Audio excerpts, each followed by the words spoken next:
സർവസംശയച്ഛേത്താരം സച്ചിദാനന്ദവിഗ്രഹം സദാ സുസ്മേരവദനം ബാലകൃഷ്ണം നമാമ്യഹം. എല്ലാവർക്കും എൻ്റെ വിനീതമായ പ്രണാമം. 3 തരം കർമ്മങ്ങളെക്കുറിച്ചാണ് നമ്മൾ കഴിഞ്ഞ ക്ലാസ്സിൽ വായിച്ചത്. പുണ്യം, പാപം, മിശ്രം. ഈ ഓരോ വിഭാഗത്തിലും സാമാന്യം, മധ്യമം, ഉത്കർഷം, ഇങ്ങനെ 3 ഉപവിഭാഗങ്ങളുണ്ട്. അങ്ങനെ മൊത്തം കർമ്മങ്ങളെ 9 വിഭാഗങ്ങളായി തരംതിരിക്കാം. ഇതിൽ നാം ഏത് വിഭാഗത്തിൽ ഉൾപ്പെടണം എന്ന് ചോദിച്ചാൽ പുണ്യ ഉത്കർഷം. സാമാന്യം പോരാ, മധ്യമം പോരാ, ഉത്കർഷം തന്നെയാണ്. അതിലും പുണ്യ ഉത്കർഷം സംഭവിച്ചാൽ ദേവന്മാരായി ജനിക്കും. ഭൂമിയിലുള്ള മനുഷ്യരുടെ കാര്യമാണല്ലോ നമ്മൾ ചർച്ച ചെയ്യുന്നത്. അതുകൊണ്ട് മനുഷ്യജന്മം മിശ്രകർമ്മത്തിൻ്റെ ഫലമാണ്. ആ മിശ്രകർമ്മത്തിൽ തന്നെ മിശ്ര ഉത്കർഷം, ആ വിഭാഗത്തിൽ ഉൾപ്പെടണം മനുഷ്യൻ. അങ്ങനെയായാൽ കർമ്മക്ഷയം സംഭവിക്കും. ജ്ഞാന അഗ്നിയിൽ കർമ്മങ്ങളൊക്കെ വെന്തു വെണ്ണീറായി മോക്ഷവും സിദ്ധിക്കും. ഇനി എന്ത് പറയുന്നു എന്ന് നോക്കാം.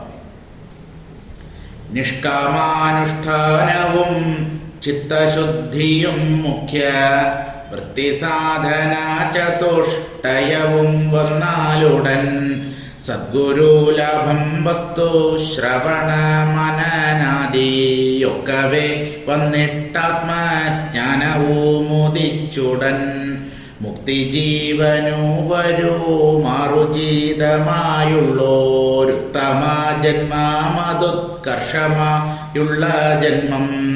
മാനസവചനദേഹങ്ങളാം കരണങ്ങൾ 3നാലുണ്ടാം പുണ്യ പാപമിശ്രമാം കർമ്മം.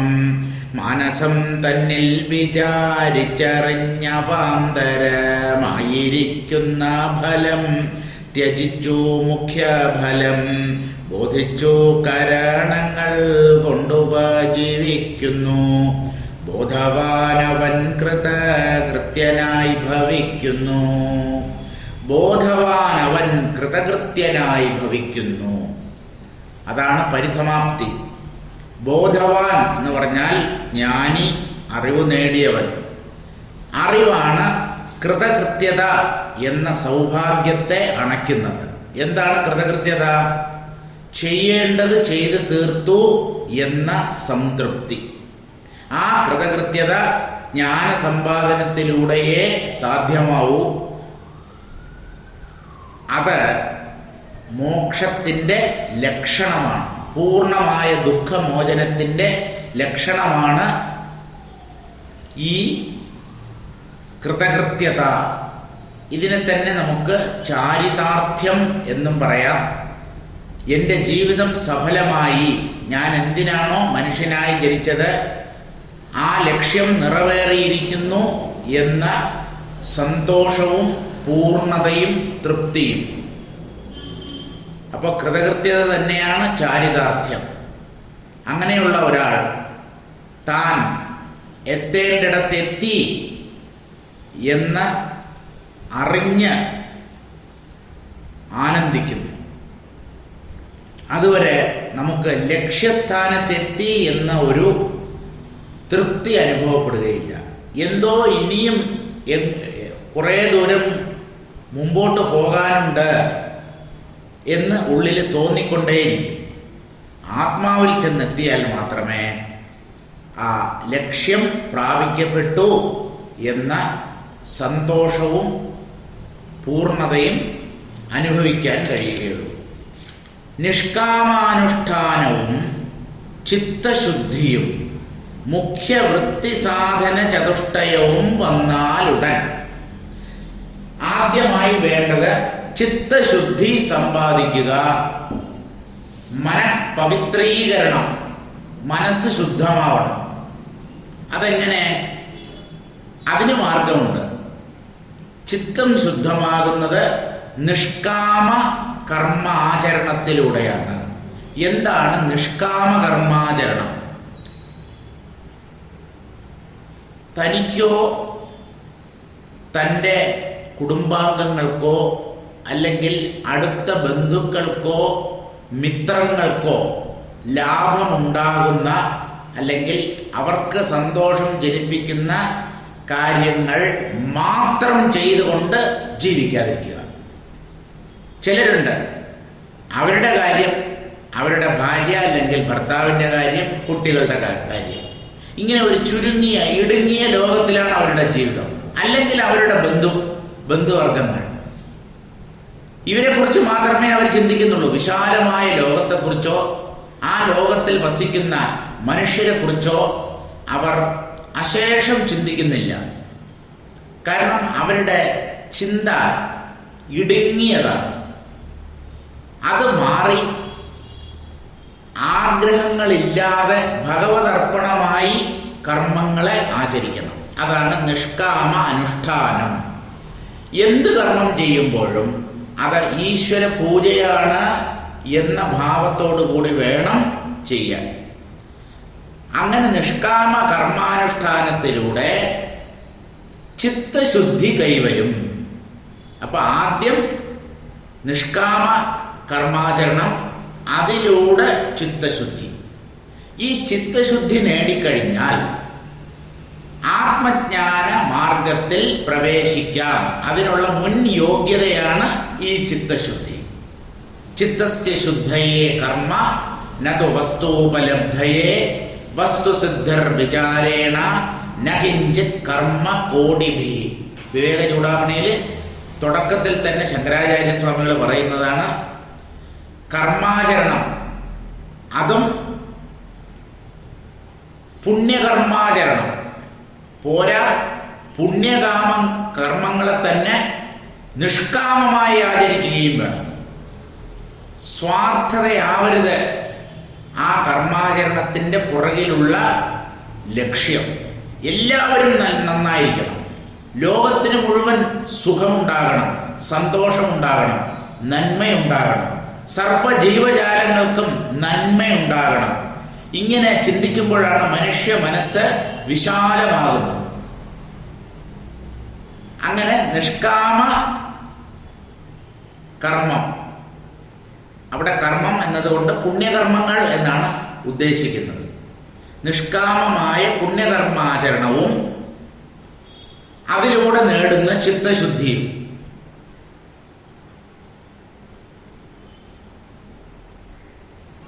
അങ്ങനെ ചിത്തശുദ്ധി നേടിക്കഴിഞ്ഞാൽ ജ്ഞാനമാർഗത്തിൽ കാലെടുത്ത് വയ്ക്കാം. അതിനു മുമ്പ് വരെ ജ്ഞാനത്തെക്കുറിച്ച് ചിന്തിക്കുകയേ വേണ്ട. മുഖ്യവൃത്തി സാധന ചതുഷ്ടയവും വന്നാലുടൻ, സാധന ചതുഷ്ടയം 4 ആത്മീയ സമ്പത്തുകളാണ് ഈ സാധന ചതുഷ്ടയം. ചിത്തശുദ്ധി നേടിയാലേ ഈ സാധന ചതുഷ്ടയം സമ്പാദിക്കാൻ കഴിയുകയുള്ളൂ. അത് പുറമേ നേടേണ്ട വിഭവങ്ങളല്ല, ഉള്ളിൽ, മനസ്സിൽ, ബുദ്ധിയിൽ സ്വയം ഉണ്ടാക്കിയെടുക്കേണ്ട മൂല്യങ്ങളാണ്. അതാണ് സാധന ചതുഷ്ടയ സമ്പത്ത് എന്ന് പറയുന്നത്. ആ സാധന ചതുഷ്ടയ സമ്പത്ത് നേടിക്കഴിഞ്ഞാൽ അടുത്തത് എന്താ വേണ്ടത്? സദ്ഗുരുലാഭം. സദ്ഗുരുലാഭം ബ്രഹ്മനിഷ്ഠനായ ഒരു ആചാര്യനെ ലഭിക്കുക, നേടുക. ആ സദ്ഗുരുലാഭം ഈശ്വരാനുഗ്രഹം കൊണ്ട് ലഭിക്കും. ചിത്തശുദ്ധി വേണം, ചിത്തശുദ്ധി നേടിക്കഴിഞ്ഞാൽ സാധന ചതുഷ്ടയ സമ്പത്ത് സ്വന്തമാക്കണം. ആ സാധന ചതുഷ്ടയ സമ്പത്തുമായി വേണം ആചാര്യ സന്നിധിയിൽ എത്താൻ. സദ്ഗുരുലാഭം, ആ സദ്ഗുരുലാഭം ഈശ്വര കൃപ കൊണ്ട് ലഭിക്കും എന്നാണ് അധ്യാത്മശാസ്ത്രം പറയുന്നത്. മനുഷ്യത്വം മുമുക്ഷുത്വം മഹാപുരുഷ സംശ്രയ. മനുഷ്യനായി ജനിക്കുക, അതിലും നല്ല കുലത്തിൽ ജനിക്കുക, ഈ ആത്മീയ സാധനയ്ക്കുള്ള സാഹചര്യങ്ങൾ ഒത്തുകിട്ടുന്ന രീതിയിലുള്ള ഒരു ജന്മം, അതുപോലെ മഹാത്മാക്കളുമായുള്ള സമ്പർക്കം, മഹാപുരുഷ സംശ്രയം എന്നാണ് പറയുന്നത്. ഇത് മൂന്നും ഈശ്വര കൃപ കൊണ്ട് മാത്രമേ കിട്ടുകയുള്ളൂ. ആ ഈശ്വര കൃപ എങ്ങനെ നേടാൻ പറ്റും? അതിനാണ് സാധന ചതുഷ്ടയ സമ്പത്ത് നേടണം എന്ന് പറയുന്നത്. അത് മനുഷ്യൻ സ്വയം നേടിയെടുക്കേണ്ടതാണ്. ഏത്? ഈ 4 തരത്തിലുള്ള വിഭവങ്ങൾ. സാധന ചതുഷ്ടയം എന്ന് പറഞ്ഞാൽ 4 സമ്പത്ത്. അതെന്തൊക്കെയാണ് എന്ന് ചോദിച്ചാൽ ചുരുക്കി ഒന്ന് പറയാം. അതിനെക്കുറിച്ച് ഇനി ആചാര്യൻ വളരെ വിശദമായി ചർച്ച ചെയ്യുന്നുണ്ട്. തൽക്കാലം ആ 4 സമ്പത്തുകളുടെ പേര് മാത്രം പറയാം. വിവേകം, വൈരാഗ്യം, ശമദമാദി ഷഡ്ക സമ്പത്തി, മുമുക്ഷുത്വം. വിവേകം എന്ന് പറഞ്ഞാൽ നിത്യാനിത്യ വസ്തു വിവേകം. നശ്വരമേത് അനശ്വരമേത് എന്ന് ബുദ്ധി കൊണ്ട് വിശകലനം ചെയ്ത് നശ്വരമായതിനെ തള്ളി അനശ്വരമായതിനെ ഉള്ളുകൊണ്ട് അനുധാവനം ചെയ്യുക. അതിനുള്ള കഴിവാണ് വിവേകം. അത് മാത്രം പോരാ, വിരക്തിയും വേണം. അല്ലെങ്കിൽ മനസ്സ് ഈ നിത്യാനിത്യ വസ്തു വിചാരത്തിൽ ഏർപ്പെടുമ്പോൾ തന്നെ വിഷയങ്ങളിൽ മോഹിതമായി പോകും. അങ്ങനെ മോഹിതമാകാതിരിക്കാൻ, ഭ്രമിക്കാതിരിക്കാൻ മനസ്സിൽ വേണ്ടുവോളം വിരക്തി ഉണ്ടാവണം. ആ വിരക്തിയെ തന്നെയാണ് ഇവിടെ വൈരാഗ്യം എന്ന് പറയുന്നത്. മൂന്നാമത്തേത് 6 ഗുണങ്ങളുടെ സമാഹാരമാണ്, 6 മൂല്യങ്ങൾ. സാധന ചതുഷ്ടയ സമ്പത്തിലെ മൂന്നാമത്തെ ഘടകമായ ശമാദി ഷഡ്ക സമ്പത്തി. ശമം, ദമം, ശ്രദ്ധ, തിതിക്ഷ, ഉപരതി, സമാധാനം. മലയാളത്തിലെ സമാധാനമല്ല. ഇങ്ങനെ 6 ഗുണങ്ങൾ ചേർന്നതാണ് ശമാദി ഷഡ്ക സമ്പത്ത്. സാധന ചതുഷ്ടയ സമ്പത്തിലെ അവസാനത്തെ ഘടകമാണ് മുമുക്ഷുത്വം അല്ലെങ്കിൽ മോക്ഷേച്ഛ. മോക്ഷം വേണം, മോക്ഷമാണ് എൻ്റെ ജീവിത ലക്ഷ്യം എന്ന് തീരുമാനിച്ച് മോക്ഷത്തിൽ ഒരാഗ്രഹം ഉണ്ടാവുക. ഇങ്ങനെയാണ് സാധന ചതുഷ്ടയ സമ്പത്തിനെ ശാസ്ത്രം നിർവചിക്കുന്നത്. ആ സാധന ചതുഷ്ടയ സമ്പത്ത് നേടിക്കഴിഞ്ഞാൽ സദ്ഗുരു ലാഭം. ഒരു സദ്ഗുരുവിനെ ഈശ്വരൻ തന്നെ മുമ്പിൽ കൊണ്ടുവന്ന് നിർത്തും. അല്ലെങ്കിൽ നമ്മൾ തേടിപ്പോകുന്നതിനും വിരോധമില്ല. തേടിയാലും ചിലപ്പോൾ കിട്ടിയെന്ന് വരില്ല. ഉള്ളിൽ തീവ്രമായ മോക്ഷേച്ഛയുണ്ടെങ്കിൽ സർവേശ്വരൻ, ഉള്ളിലുള്ള അന്തര്യാമി, ആ ആഗ്രഹത്തിന്റെ തീവ്രതയെ വേണ്ടവണ്ണം മനസ്സിലാക്കി ഒരു ബ്രഹ്മനിഷ്ഠനായ ഗുരുവിനെ മുമ്പിൽ കൊണ്ടുവന്ന് നിർത്തും. സദ്ഗുരു ലാഭം. അത് കഴിഞ്ഞാലോ ഗുരുവിൽ നിന്ന് ആത്മതത്വം എന്താണ് എന്ന് കേട്ട് ധരിക്കുക. ആ കേട്ട് ധരിക്കുന്ന പ്രക്രിയയുണ്ട്. അതും 4 ഘടകങ്ങളോട് കൂടിയതാണ്. ശ്രവണം, മനനം, നിധിധ്യാസനം, ധ്യാനം. ശ്രവണം, ഒരാചാര്യനിൽ നിന്ന് ആത്മതത്വത്തെ ശ്രദ്ധയോടുകൂടി കേൾക്കുന്നതാണ് ശ്രവണം. കേട്ടതിനെ ഉള്ളിൽ മനനം ചെയ്യണം. മനനം ചെയ്യുമ്പോൾ പലതരം സംശയങ്ങൾ ഉദിക്കും. ആ സംശയങ്ങളെ ആചാര്യനോട് ചോദിച്ച് സംശയ നിവൃത്തി വരുത്തണം. ആ മനനത്തിലൂടെ സർവസംശയങ്ങളും തീർന്നു കഴിഞ്ഞാൽ പിന്നെ നിധിധ്യാസനത്തിലേക്ക് കടക്കാം. എന്താണ് നിധിധ്യാസനം? വിഷയങ്ങളിലേക്ക് മനസ്സിനെ അലയാൻ അനുവദിക്കാതെ പൂർണ്ണമായും ഈ ആത്മതത്വത്തിൽ തന്നെ മനസ്സിനെ കേന്ദ്രീകരിച്ച് നിർത്തുന്ന പ്രക്രിയയാണ് നിധിധ്യാസനം. ആ നിധിധ്യാസനത്തിന്റെ തീവ്രത കൂടുമ്പോൾ ധ്യാനം എന്നാണ് ആ അവസ്ഥയെ പറയുന്നത്. ആ ധ്യാനത്തിൻ്റെയും അടുത്ത പടിയാണ് സമാധി. ചിത്തവൃത്തികളൊക്കെ പൂർണ്ണമായി ഒടുങ്ങിയിരിക്കുന്ന നില. അതാണ് യോഗശാസ്ത്രത്തിൽ പറയപ്പെടുന്ന യോഗം.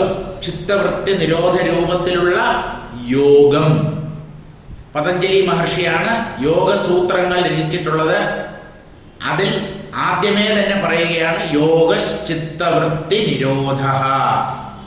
വല്ലാതെ അസ്വസ്ഥമായിക്കൊണ്ടിരിക്കുന്ന മനസ്സ് സങ്കല്പങ്ങളെയും ചിന്തകളെയും എല്ലാം വിട്ട് ശാന്തമായി തിരയടങ്ങിയ കടൽ പോലെ നിശ്ചലമായി തീരുന്നതാണ് യഥാർത്ഥത്തിൽ യോഗം. അപ്പോൾ ശ്രവണം, മനനം, നിധിധ്യാസനം, ധ്യാനം. ആ ധ്യാനം വരെ എത്തിയാൽ സമാധി അനായാസം ലഭ്യമാകും.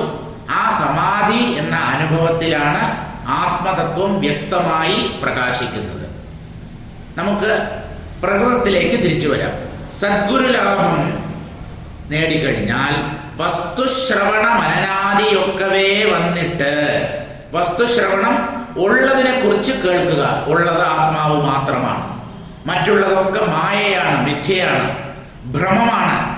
ആ വസ്തുവായിരിക്കുന്ന ആത്മാവിനെ കുറിച്ച് നല്ലപോലെ ശ്രവിക്കുക, കേൾക്കുക, അതിനെ മനനം ചെയ്യുക. പിന്നെ നിധിധ്യാസനം, ധ്യാനം. ആ പ്രക്രിയകളിലൂടെയൊക്കെ കടന്നുപോയി ശ്രവണ മനനാദിയൊക്കവേ വന്നിട്ട് ആത്മജ്ഞാനവും ഉദിച്ചുടൻ. ആ പ്രക്രിയകൾ ആത്മജ്ഞാനത്തിൽ കലാശിക്കും. അങ്ങനെ ആത്മജ്ഞാനവും ഉള്ളിൽ ഉദിക്കുമ്പോൾ മുക്തി ജീവന് വരുമാർ ഉചിതമായുള്ളോരുത്തമ ജന്മം, അതുത്കർഷമായുള്ള ജന്മം. അങ്ങനെ മോക്ഷം സിദ്ധിക്കും. ജീവന് പരമപുരുഷാർത്ഥമായ മോക്ഷത്തെ നൽകാൻ ഉതകുന്ന ഉത്തമ ജന്മമാണ് ഉത്കർഷമായ ജന്മം. മനുഷ്യജന്മത്തിൽ തന്നെ ശ്രേഷ്ഠമായ ജന്മം എന്ന് പറയുന്നത് ഈ മുക്തിയെ തരുന്ന അല്ലെങ്കിൽ മുക്തിയിൽ കൊണ്ടുചെന്ന് എത്തിക്കുന്ന ജന്മമാണ്. അപ്പോ ഉത്കർഷം നമുക്ക് ഓരോരുത്തർക്കും ഉണ്ടാവണം. ശരി, ഈ കർമ്മങ്ങൾ നിഷ്കാമമായി ആചരിക്കണം എന്ന് പറഞ്ഞു. കർമ്മങ്ങൾ ചെയ്യാൻ ഏതൊക്കെയാണ് നമ്മെ സഹായിക്കുന്നത്?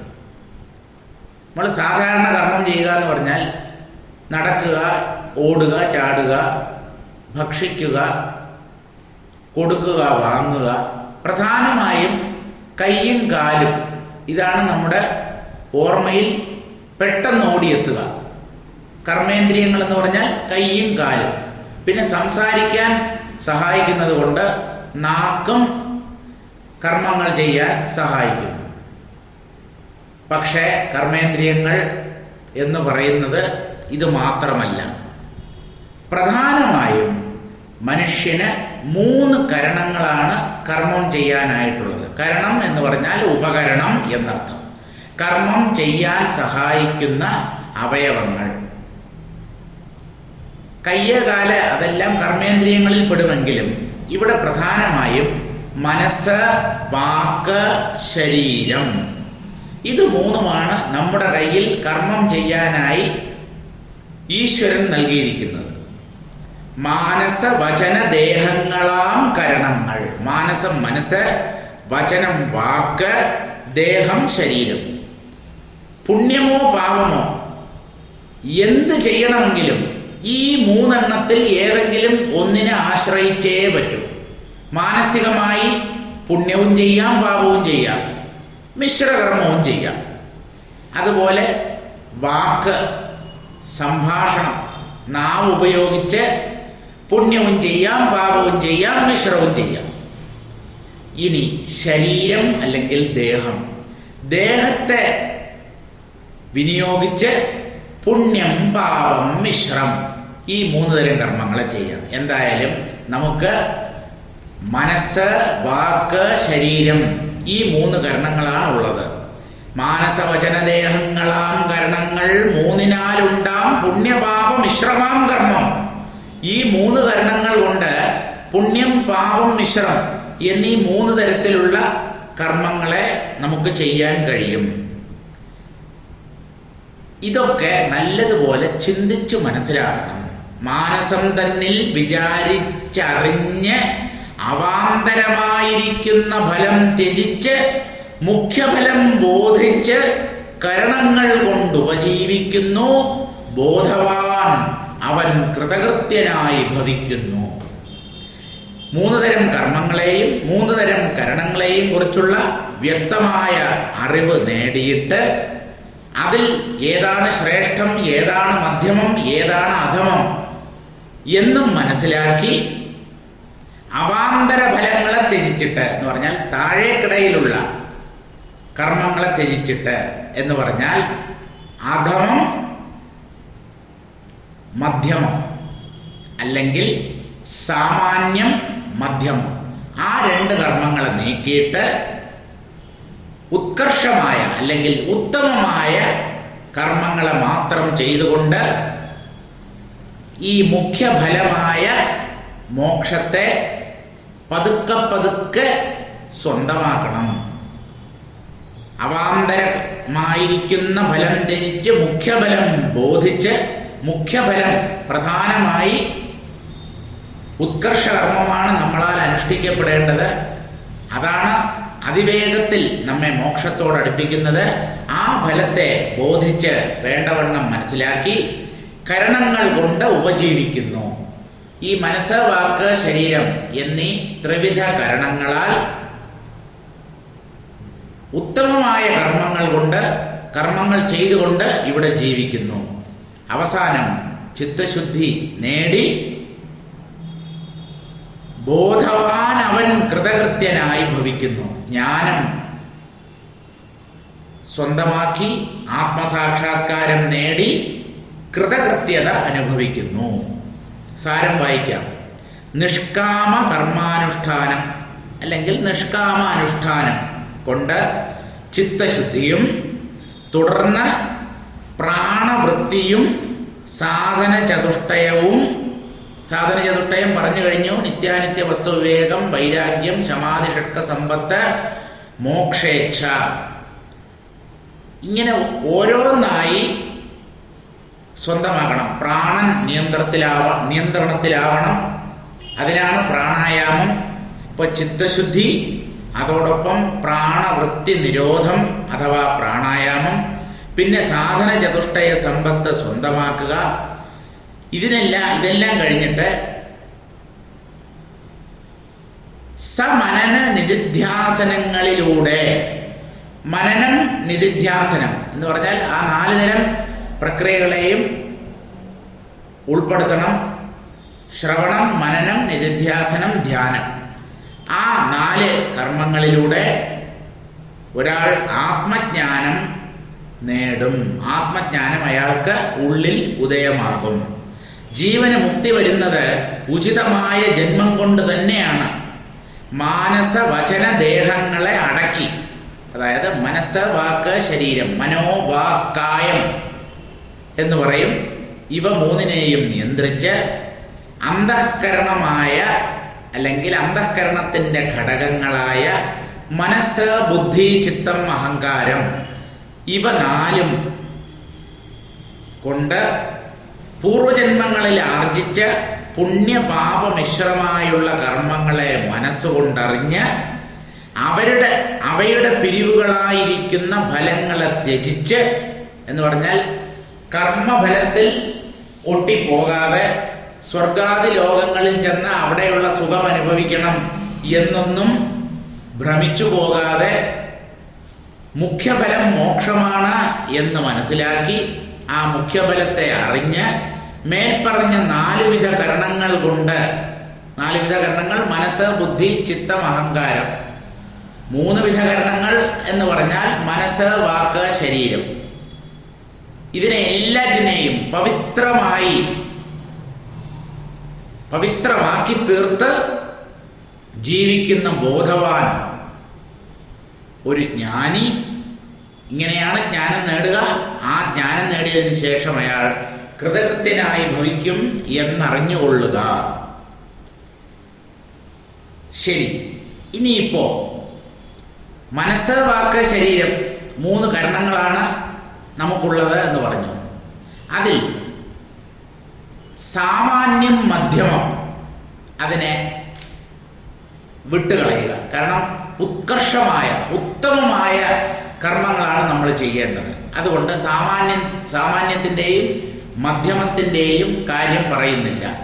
ശ്രേഷ്ഠമായതിനെ കുറിച്ച് മാത്രമേ സംസാരിക്കുന്നുള്ളൂ. ഈ ശ്രേഷ്ഠ കർമ്മങ്ങൾ ഈ 3 കരണത്തിലൂടെയും നമുക്ക് ചെയ്യാൻ പറ്റും. മനസ്സുകൊണ്ട്, വാക്കുകൊണ്ട്, ശരീരം കൊണ്ട്. അതിൽ ആദ്യം ശരീരത്തിൻ്റെ തലത്തിൽ നിന്ന് തന്നെ തുടങ്ങാം. ശരീരം കൊണ്ട് ഉത്കർഷമായ കർമ്മങ്ങൾ ചെയ്യുക എന്ന് പറഞ്ഞാൽ ഏതൊക്കെ അതിൽ ഉൾപ്പെടും? അതാണ് ഇനി പറയാൻ പോകുന്നത്. ത്രിവിധ കരണവും വെവ്വേറെ മുമ്മൂന്നായി നവഭാഗമായി പൃഥക് ചെയ്യുന്നു കർമ്മങ്ങളെ. പുണ്യതീർത്ഥത്തിൽ സ്നാനം ചെയ്യുകയും സത്തുക്കളോടൊന്നിച്ചു വസിക്കയും ദർശിച്ചു സുഖിക്കയും മന്നിടം തന്നിലുള്ള ക്ഷേത്രങ്ങൾ തോറും ചെന്ന് വന്ദിച്ചു പ്രദക്ഷിണം ചെയ്യുകയും പൂജിക്കയും നന്ദിച്ചു ഗുരുപദം വന്ദിച്ചു ഭജിക്കയും മന്നിടം തന്നിലെല്ലാം സഞ്ചരിക്കയും ചെമ്മേ. വന്ദ്യന്മാരായുള്ളവർ തമ്മെ കാണുന്ന നേരം വന്ദിച്ചു നമസ്കരിച്ചൊന്നിച്ചു വസിക്കയും ഇങ്ങനെ കായത്തിനാൽ ചെയ്യുന്ന പുണ്യകർമ്മം എന്നറിഞ്ഞാലും ഇനി കേട്ടാലും വാക്പുണ്യവും. ശരീരം കൊണ്ട് എങ്ങനെയാണ് പുണ്യപ്രവൃത്തികൾ ചെയ്യുക? ഏതൊക്കെയാണ് ശാരീരിക പുണ്യകർമ്മങ്ങൾ? അത് പറഞ്ഞിട്ട് വാക്കുകൊണ്ട് ചെയ്യാൻ പറ്റുന്ന പുണ്യകർമ്മങ്ങൾ, പിന്നെ മനസ്സുകൊണ്ട് ചെയ്യാൻ പറ്റുന്ന പുണ്യകർമ്മങ്ങൾ. ഇങ്ങനെ ക്രമമായി പറഞ്ഞു പോവുകയാണ്. സ്ഥൂലത്തിൽ നിന്ന് പതുക്കെ പതുക്കെ സൂക്ഷ്മത്തിലേക്കുള്ള പ്രയാണമാണ്. ഏറ്റവും സ്ഥൂലം നമ്മുടെ ശരീരമാണല്ലോ. അതിനേക്കാളും കുറച്ചുകൂടെ സൂക്ഷ്മമാണ് വാക്ക്. ശരീരത്തെ കണ്ണുകൊണ്ട് കാണാം. വാക്ക് അല്ലെങ്കിൽ ശബ്ദം, ആശയം, അതിനെ കണ്ണുകൊണ്ട് കാണാൻ പറ്റില്ല, ചെവി കൊണ്ട് കേൾക്കാനേ പറ്റൂ.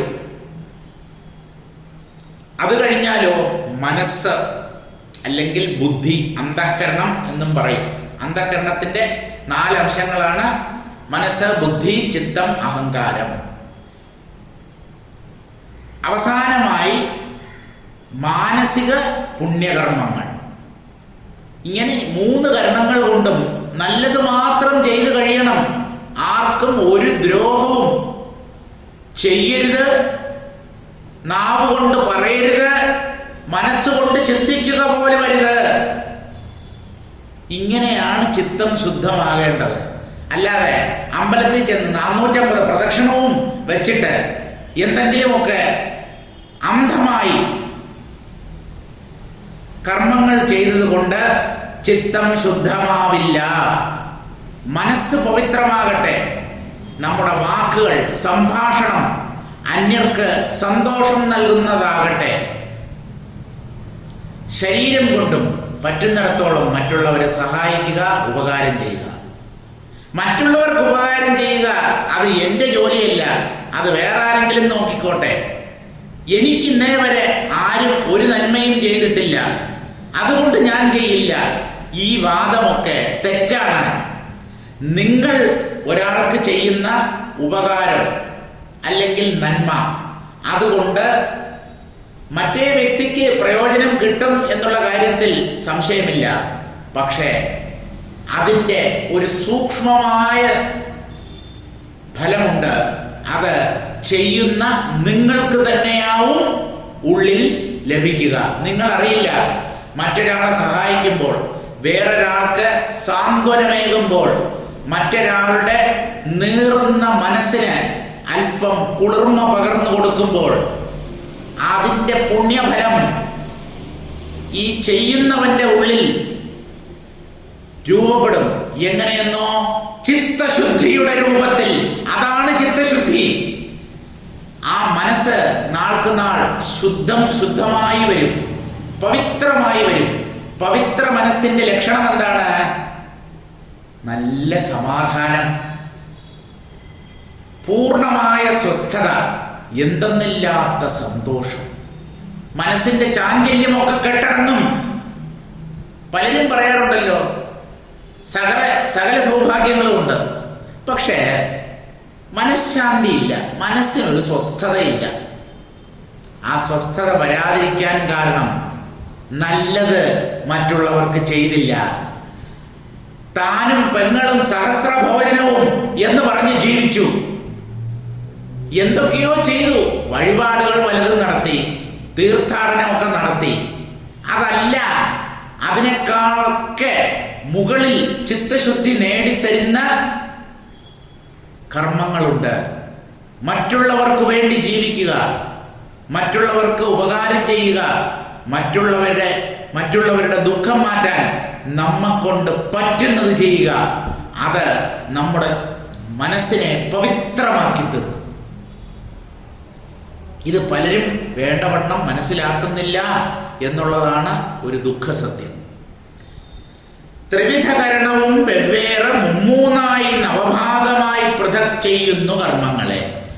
മനസ്സ്, ശരീരം, വാക്ക്, ഈ മൂന്ന് കരണങ്ങളും മൂന്ന് കർമ്മങ്ങളെ ചെയ്യുന്നു എന്ന് പറഞ്ഞാൽ പുണ്യം, പാപം, മിശ്രം. ആ ഓരോന്നിലും തന്നെ വീണ്ടും മൂന്ന് ഉൾപിരിവുകളുണ്ട്. ഉത്കർഷം, മധ്യമം, സാമാന്യം. ഇങ്ങനെ മൊത്തം 9 കർമ്മങ്ങളെ ഈ മൂന്ന് കരണങ്ങൾ ഉപയോഗിച്ച് മനുഷ്യർ ചെയ്യുന്നു. അതിൽ ശരീരം കൊണ്ട് ചെയ്യുന്ന പുണ്യകർമ്മങ്ങൾ എന്തൊക്കെയാണ്? പുണ്യതീർത്ഥത്തിൽ സ്നാനം ചെയ്യുകയും സത്തുക്കളോടൊന്നിച്ചു വസിക്കുകയും ദർശിച്ചു സുഖിക്കുകയും. പുണ്യതീർത്ഥത്തിൽ സ്നാനം ചെയ്യുകയും,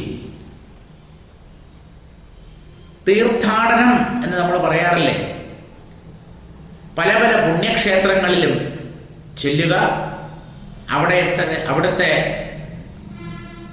തീർത്ഥം എന്ന് പറഞ്ഞാൽ അതൊരു പക്ഷേ നദിയാകാം, കുളമാകാം. ഗംഗ തുടങ്ങിയ പുണ്യ നദികളുണ്ട്. ആ നദികളിൽ സ്നാനം ചെയ്യുക, സ്നാനഘട്ടത്തിൽ പ്രതിഷ്ഠിക്കപ്പെട്ടിരിക്കുന്ന ദേവനെ ആരാധിക്കുക, നമസ്കരിക്കുക. അതുകൊണ്ടൊക്കെ കുറെയൊക്കെ മനസ്സ് ശുദ്ധമാകും. കാരണം ആ കുറെ ദിവസങ്ങളെങ്കിലും മനസ്സ് ഈശ്വര സംബന്ധിയായ കാര്യങ്ങളിൽ വ്യാപരിക്കുന്നുണ്ടല്ലോ. അതുകൊണ്ട് മനസ്സിന് ഒരു പവിത്രത കൈവരും. അതാണ് പുണ്യതീർത്ഥത്തിൽ സ്നാനം ചെയ്യുകയും സത്തുക്കളോട് ഒന്നിച്ചു വസിക്കുകയും. സത്തുക്കൾ എന്ന് പറഞ്ഞാൽ സജ്ജനങ്ങൾ, നല്ലവർ. ആരാണ് നല്ലവർ? തത്വദർശികൾ, ജ്ഞാനികൾ. അവരെക്കാളും നല്ലവർ മറ്റാരുമില്ല. സജ്ജനങ്ങൾ പലരുമുണ്ട്, പക്ഷേ അതിൽ തന്നെ ഏറ്റവും നല്ലവർ എന്ന് നമുക്ക് പറയാൻ കഴിയുന്നത് ജ്ഞാനികളാണ്. സത്തിനെ സാക്ഷാത്കരിച്ച സജ്ജനങ്ങളാണവർ. മറ്റ് സജ്ജനങ്ങൾ സത്തിനെ സാക്ഷാത്കരിക്കാത്ത സജ്ജനങ്ങളാണ്. അപ്പോ ഈ തത്വദർശികളെ കാണാൻ കഴിഞ്ഞാൽ അത് ഒരു മഹാഭാഗ്യമാണ്. സത്തുക്കളോടൊന്നിച്ച് വസിക്കുകയും അവരോടുകൂടെ ചേർന്ന് കഴിയുകയും ദർശിച്ച് സുഖിക്കുകയും ആ മഹാത്മാക്കളെ കണ്ട് അവരെ നമസ്കരിച്ച് അവരുടെ സാമീപ്യത്തിൽ കുറേ നേരം ഈ ആത്മതത്വത്തെക്കുറിച്ച് ശ്രവിച്ച് അങ്ങനെ ഇരുന്ന് സന്തോഷിക്കുകയും ഒക്കെ ചെയ്യുന്നത് ശാരീരികമായ പുണ്യകർമ്മമാണ്. ഇനിയോ മന്നിടം തന്നിലുള്ള ക്ഷേത്രങ്ങൾ തോറും ചെന്ന് വന്ദിച്ചു പ്രദക്ഷിണം ചെയ്യുകയും പൂജിക്കുകയും. മന്നിടം തന്നിലുള്ള ക്ഷേത്രങ്ങൾ തോറും ചെന്ന്, മന്നിടം ഭൂമി, ഈ ഭൂമിയിൽ ധാരാളം ആരാധനാലയങ്ങളുണ്ട്. ആ ക്ഷേത്രങ്ങളിലൊക്കെ ചെന്ന് വന്ദിച്ച് പ്രദക്ഷിണം ചെയ്യുകയും പൂജിക്കുകയും. ഇങ്ങനെയൊക്കെയാണല്ലോ നമ്മൾ ഈശ്വരനോടുള്ള സ്നേഹം വെളിപ്പെടുത്തുക, ഭഗവാനോടുള്ള ഭക്തി. ഇങ്ങനെയൊക്കെയാണ് മനുഷ്യർ പ്രദർശിപ്പിക്കുന്നത്. ക്ഷേത്രങ്ങളിൽ ചെല്ലും, നമസ്കരിക്കും, വലം വയ്ക്കും, പൂജിക്കും, ആരാധിക്കും. അപ്പൊ ഭൂമിയിലുള്ള ക്ഷേത്രങ്ങൾ മുഴുവനും ചെന്ന് ഭഗവാനെ ആരാധിക്കണം. മന്നിടം തന്നിലുള്ള ക്ഷേത്രങ്ങൾ തോറും ചെന്ന് എന്ന് പറഞ്ഞിട്ടുണ്ടെങ്കിലും എല്ലാ അമ്പലങ്ങളിലൊന്നും നമുക്ക് ചെല്ലാൻ പറ്റില്ല. അത് മനുഷ്യ സാധ്യവുമല്ല. പറ്റുന്നിടത്തോളം. ഇനി കുറച്ചുകൂടെ സൂക്ഷ്മമായ ഒരർത്ഥം എടുത്താൽ, ക്ഷേത്രം എന്ന് പറഞ്ഞാൽ അമ്പലം എന്ന് മാത്രമല്ല. ക്ഷേത്രം എന്ന് പറഞ്ഞാൽ ശരീരം എന്നാണ് അർത്ഥം. ക്ഷേത്രം എന്നുള്ളതിന് വയൽ, കൃഷിസ്ഥലം എന്നും അർത്ഥമുണ്ട്. ശരീരം തന്നെയാണ് ക്ഷേത്രം.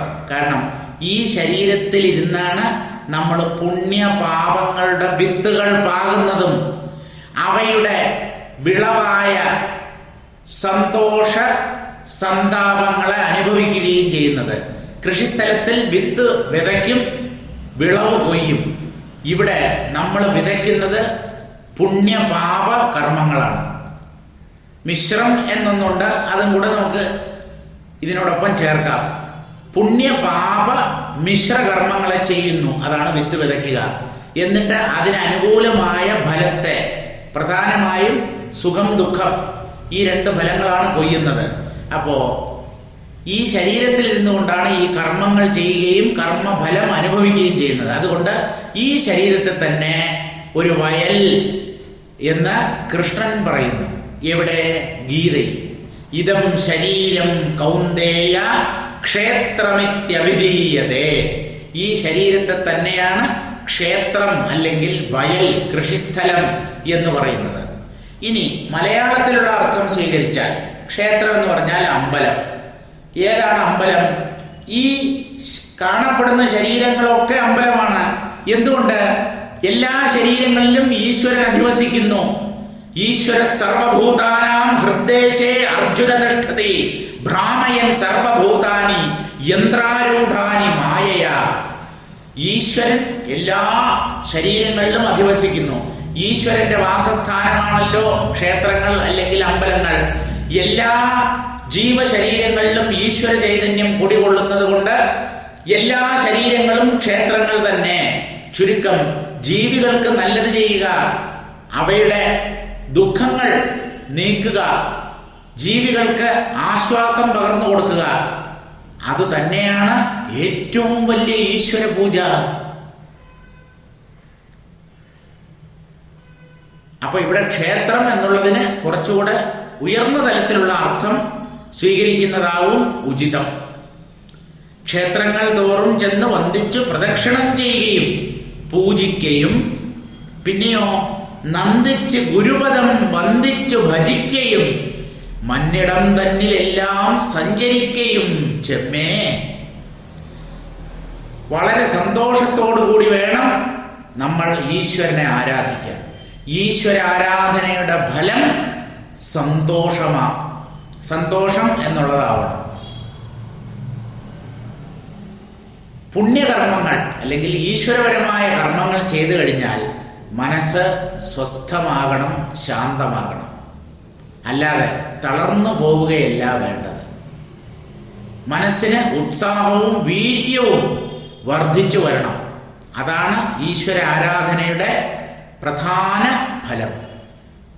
അതില്ല എങ്കിൽ നമ്മുടെ ആരാധന വേണ്ടവണ്ണം ആവുന്നില്ല, ശരിയായ മാർഗത്തിലല്ല എന്നും മനസ്സിലാക്കണം. എന്തായാലും സന്തോഷിച്ചുകൊണ്ട് വേണം ഭഗവാനെ ആരാധിക്കാൻ. വന്ദിച്ച് പ്രദക്ഷിണം ചെയ്യുകയും പൂജിക്കുകയും, നന്ദിച്ച് ഗുരുപദം വന്ദിച്ച് ഭജിക്കുകയും, ഗുരുവിന്റെ പാദങ്ങളെ പ്രണമിച്ച് അദ്ദേഹത്തെ പൂജിച്ച് അദ്ദേഹം പറയുന്ന വാക്കുകൾ ശ്രവിച്ച് ആ മാർഗത്തിലൂടെ സഞ്ചരിച്ച് വേണം ഈ സത്യത്തെ സാക്ഷാത്കരിക്കാൻ. നന്ദിച്ച് ഗുരുപദം വന്ദിച്ച് ഭജിക്കുകയും മന്നിടം തന്നിൽ എല്ലാം സഞ്ചരിക്കുകയും, ഒരു സ്ഥലത്ത് തന്നെ ഒതുങ്ങിക്കൂടരുത്. ഇതാണ് ശാസ്ത്രങ്ങൾ പറയുന്നത്. വിശാലമാണ് ഈ ലോകം. പലതരം മനുഷ്യരുണ്ട്, പലതരം സംസ്കാരങ്ങളുണ്ട്. അപ്പോ വീട് വിട്ട് കുറെ യാത്ര ചെയ്യുക, ക്ഷേത്രാടനമല്ല ഉദ്ദേശിക്കുന്നത്, തീർത്ഥാടനവുമല്ല. അങ്ങനെ ചുമ്മാതെ സഞ്ചരിച്ച് ഓരോ സ്ഥലത്ത് ചെന്ന് അവിടെയുള്ള മനുഷ്യരുടെ ജീവിതത്തെ കണ്ടു പഠിക്കുക. അതിൽ നല്ലവരും ഉണ്ടാവും, ദുഷ്ടന്മാരും ഉണ്ടാവും. എന്തായാലും ലോകത്തെക്കുറിച്ച് മനസ്സിലാക്കുക വളരെ അത്യാവശ്യമായ ഒരു കാര്യമാണ്. അല്ലെങ്കിൽ എന്ത് ചെയ്യും? നമ്മളും നമ്മുടെ പരിസരത്തുള്ള ആളുകളും ഇവരെയാണല്ലോ ദിവസേന നമ്മൾ കാണുന്നത്. പക്ഷെ അതല്ല ലോകം. വിവിധങ്ങളായ അനുഭവങ്ങൾ നമ്മെ പലതരത്തിലും പാകപ്പെടുത്തും. അത് സുഖമായാലും ദുഃഖമായാലും. അപ്പൊ അങ്ങനെയുള്ള അനുഭവങ്ങൾ ആർജിക്കാൻ മനുഷ്യൻ ശ്രമിക്കണം. അതിന് ധാരാളം യാത്ര ചെയ്യണം. ഈ ജ്ഞാനികൾ മിക്കവാറും സഞ്ചാരപ്രിയന്മാരായിരുന്നു. ഒരിടത്ത് അങ്ങനെ ഇരിക്കില്ല, സഞ്ചരിച്ചു കൊണ്ടിരിക്കും. ഒഴുകുന്ന നദി പോലെയായിരുന്നു അവർ ജീവിച്ചിരുന്നത്. കിടക്കുന്ന വെള്ളത്തിൽ കൊതുകുകൾ മുട്ടയിട്ട് പെരുകും. ആ വെള്ളം ചീഞ്ഞ് നാറും, ചീകയില്ലെങ്കിലും നാറും. അതുപോലെ കുടുസായി ഒരു സ്ഥലത്ത് തന്നെ അങ്ങനെ കെട്ടിക്കിടന്നാൽ പവിത്രത വേണ്ടവണ്ണം ഉണ്ടാവുകയില്ല. പലതരത്തിലുള്ള അനുഭവങ്ങൾ നേടുമ്പോഴാണ് ഒരാളുടെ മനസ്സ് വേണ്ടവണ്ണം പാകപ്പെടുന്നത്. അതുകൊണ്ടാണ് മന്നിടം തന്നിൽ എല്ലാം സഞ്ചരിക്കുകയും. ചെമ്മേ എന്ന് പറഞ്ഞാൽ നല്ല പോലെ, പഴയ മലയാളമാണ്. ചെഞ്ചമ്മേ ചാഞ്ചാടി വാണോ മലനാട്ടിൽ പഞ്ചവർണ്ണക്കിളി ഒന്നു മുന്നം. നല്ലതുപോലെ അമ്മയ്ക്കു നൽകുവാൻ ചെമ്മുള്ള ചേലകൾ നന്ദൻ തൻ കയ്യിലെ നൽകിച്ചൊന്നാൻ. നൽചേല നാലും എൻ അമ്മ തൻ കയ്യിലെ ഇച്ഛയിൽ നൽകേണം ഇന്നു തന്നെ. എന്നമ്മ തന്നോട് ചൊല്ലണം പിന്നെ നീ എന്നെ മറക്കൊല്ലായി എന്നിങ്ങനെ. കൃഷ്ണൻ അമ്മയ്ക്ക് കുറെ ചേലകളൊക്കെ വാങ്ങിച്ച് കൊടുത്തയക്കുകയാണ്. ആർക്കാണ് കൊടുക്കുന്നത്? അക്രൂരനോട്. പരമഭക്തനാണ് കൃഷ്ണന്റെ. അമ്മയ്ക്ക് നൽകുവാൻ ചെമ്മുള്ള ചേലകൾ അക്രൂരനോടല്ല കൊടുക്കുന്നത്, നന്ദൻ തൻ കയ്യിലെ നൽകിച്ചൊന്നാനാണ്. നന്ദൻ നന്ദഗോപൻ. തന്നെ കാണാൻ വന്ന നന്ദഗോപരോട് യശോദയ്ക്ക് ഉടുക്കാനുള്ള കുറെ വസ്ത്രങ്ങൾ കൊടുത്തിട്ട് ഇത് അമ്മയുടെ അടുത്ത് കൊടുത്തേക്കുക എന്നൊന്ന് പറയണം എന്നാണ് കൃഷ്ണൻ പറയുന്നത്. ദേവകിയും വസുദേവരുമാണ് യഥാർത്ഥ മാതാപിതാക്കൾ. യശോദയും നന്ദഗോപരുമാണ് വളർത്തമ്മയും വളർത്തച്ഛനും. ആ നന്ദഗോപര് കൃഷ്ണനെ കാണാൻ വേണ്ടി വന്നപ്പോൾ ആണ് ഇത് പറയുന്നത്. എന്നിട്ട് വേറൊന്നും കൂടെ പറയുന്നു, എന്നെ അമ്മ തന്നോട് ചൊല്ലണം പിന്നെ നീ എന്നെ മറക്കൊല്ലായി എന്നിങ്ങനെ. അമ്മയുടെ അടുത്ത് പ്രത്യേകം പറയണം, ഈ കണ്ണനെ മറന്നുപോകരുത്. കാരണം അമ്പാടി വിട്ട് വന്നിട്ട് കുറേ വർഷങ്ങളായി. എന്നെ അമ്മയുടെ അടുത്ത് മറന്നുപോകരുത് എന്നും കൂടെ പറയണം എന്ന് പറഞ്ഞാണ് നന്ദഗോപരോട് കൃഷ്ണൻ പറയുന്നത്. അപ്പൊ ചെമ്മേ ചെഞ്ചമ്മേ എന്നൊക്കെ പറഞ്ഞാൽ നല്ലതുപോലെ എന്നർത്ഥം. ചെമ്മേ വന്ധ്യന്മാരായുള്ളവർ തമ്മെ കാണുന്ന നേരം, വന്ധ്യപുരുഷന്മാർ എന്ന് പറഞ്ഞാൽ നമസ്കരിക്കാൻ യോഗ്യതയുള്ളവർ, ആദരണീയരായ മഹാത്മാക്കളെ കണ്ടാൽ വന്ദിച്ച് നമസ്കരിച്ച് ഒന്നിച്ചു വസിക്കുകയും. മനുഷ്യനെ വന്ദിക്കാൻ മനുഷ്യന്റെ ഉള്ളിലെ അഹങ്കാരം സമ്മതിക്കുകയില്ല. ഒരാൾ തന്നെക്കാളും വളരെ ശ്രേഷ്ഠനാണ് എന്ന് ഉത്തമ ബോധ്യമുണ്ടെങ്കിലും എന്റെ തല എന്തിന് ഞാൻ അദ്ദേഹത്തിന്റെ മുമ്പിൽ കുനിക്കണം, ഞാൻ ആർക്കും തല താഴ്ത്തുകയില്ല. ഇതൊക്കെയാണ് മനുഷ്യന്റെ ഉള്ളിലെ അഹങ്കാരം. അങ്ങനെ ആവരുത്. മഹാത്മാക്കളെ കണ്ടാൽ തല കുമ്പിട്ട് നമസ്കരിക്കുക തന്നെ വേണം. വന്ദിച്ച് നമസ്കരിച്ച് പോരാ, ഒന്നിച്ചു വസിക്കുകയും അവരോടൊപ്പം കുറെ നിമിഷങ്ങൾ ചെലവഴിക്കണം. ഈശ്വരനെ സാക്ഷാത്കരിച്ച പുണ്യാത്മാക്കളാണവർ. അവരോട് ചോദിച്ചാൽ അവരെ എങ്ങനെയാണ് ഈ ഈശ്വരനെ ഉള്ളിൽ കണ്ടെത്തിയത്, ആ മാർഗമൊക്കെ വളരെ വിശദമായി പറഞ്ഞു തരും. നമുക്ക് നേർവഴി കാണിച്ചു തരും.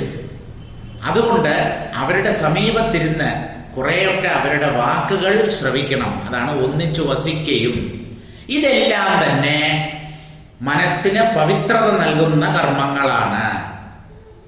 ശരീരം കൊണ്ട് ഇങ്ങനെയുള്ള പുണ്യകർമ്മങ്ങൾ ചെയ്യണം എന്നാണ് പറയുന്നത്.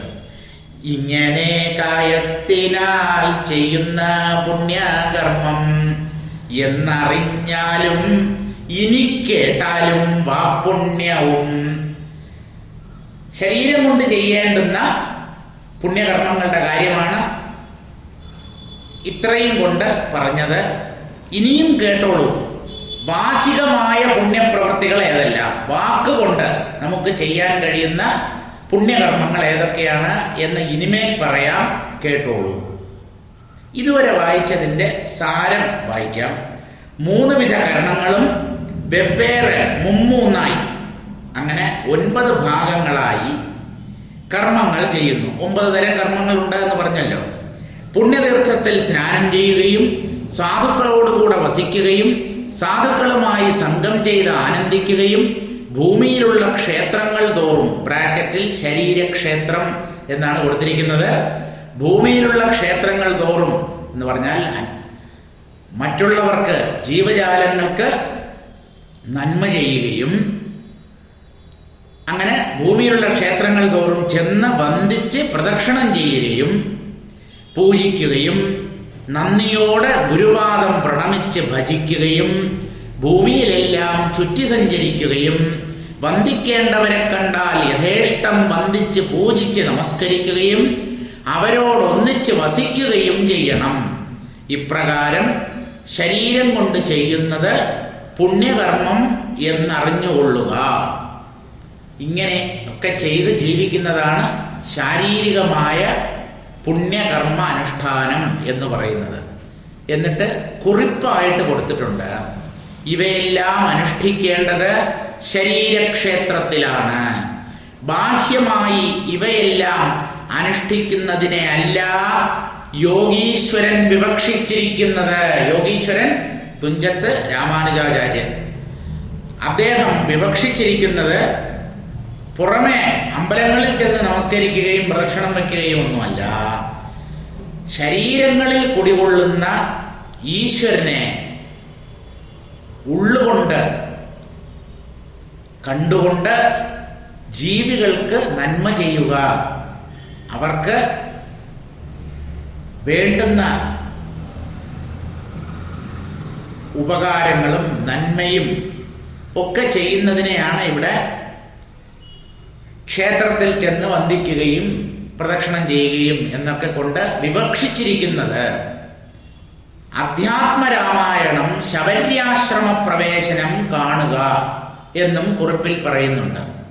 അധ്യാത്മരാമായണം രചിച്ചതും ഇതേ തുഞ്ചത്ത് രാമാനുജാചാര്യരാണ്. ആ അധ്യാത്മരാമായണത്തിൽ ശ്രീരാമൻ ശബരിയുടെ ആശ്രമത്തിൽ ചെല്ലുന്ന ഒരു സന്ദർഭമുണ്ട്. ആ ഭാഗം കൂടെ ഇതോടനുബന്ധിച്ച് വായിച്ച് മനസ്സിലാക്കുക എന്നാണ് പറയുന്നത്. നമുക്ക് ഇന്നത്തേക്ക് ഇവിടെ നിർത്താം. ആ ശബര്യാശ്രമ പ്രവേശന വേളയിൽ ഈ ക്ഷേത്രാടനത്തെക്കുറിച്ചോ അതുമായി ബന്ധപ്പെട്ട കാര്യങ്ങളെക്കുറിച്ചോ ഒക്കെ ഇതേ ആചാര്യൻ അവിടെ എന്താണ് പറയുന്നത് എന്നുള്ള ഭാഗം കൂടെ നമുക്ക് കാണാം. അത് നമുക്ക് അടുത്ത ക്ലാസ്സിലേക്കായി മാറ്റിവെക്കാം. ഇത് കഴിഞ്ഞിട്ടാണ് വാക്കുകൊണ്ടുള്ള പുണ്യപ്രവൃത്തികളെ വർണ്ണിക്കുന്നത്. ആ ഭാഗങ്ങളിലൊക്കെ നമുക്ക് അടുത്ത ദിവസം കടന്നു ചെല്ലാം.